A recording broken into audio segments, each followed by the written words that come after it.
असं म्हटलं की परमेश्वर यहोवा देव पण आहे, प्रभू येशू ख्रिस्त पण आहे, पवित्र आत्मा पण आहे. पण त्या दोघांनी मानवाचं रूप धारण केलं. देवदूतांना मानवाचं रूप असं म्हटलं की धारण करता येत होतं, आणि म्हणून ते वारंवार या भूतलावर येऊन मानवाला दर्शन देऊ लागले.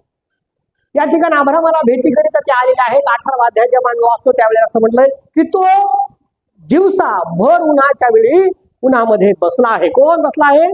अब्राहम. आणि डेऱ्याच्या दारापाशी बसला असताना त्यानं पाहिलं की 3 दिवे ते परिधान करणारे पुरुष त्याच्याकडे येत आहे. तो त्यांना धावत गेला आणि धावत जाऊन त्यांना दंडवत घातला, पाया पडला आणि नमस्कार केला, सलाम केला आणि त्यांना म्हणलं की या बसा माझ्या घरी या. पवित्र शास्त्र आम्हाला सांगतं की देवाचा माणूस भेटल्याच्या नंतर किंवा देवाचे लोक भेटल्याच्या नंतर आम्हाला काय केलं पाहिजे?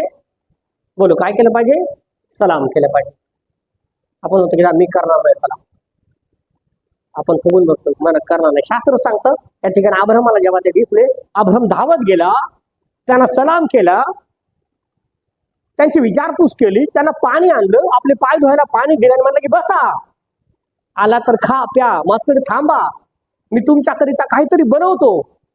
सारेला त्याने आवाज दिला. साऱ्या मागे डेऱ्यामध्ये उभी राहिलेली होती. तो म्हणलं की तिला म्हणलं जा आणि पीठ घे गव्हाचं, कणिक मळ, भाकरी बनव आणि मी जातो आणि यांच्याकरिता खायला काहीतरी घेऊन येतो. तो गेला, म्हणला एक पुस्त वासरू आणलं, ते वासरू त्यानं रांधलं, दूध दही वासरू बनवलं आणि त्या देवदूतांना खाऊ घातलं, त्या देवाला खाऊ घातलं.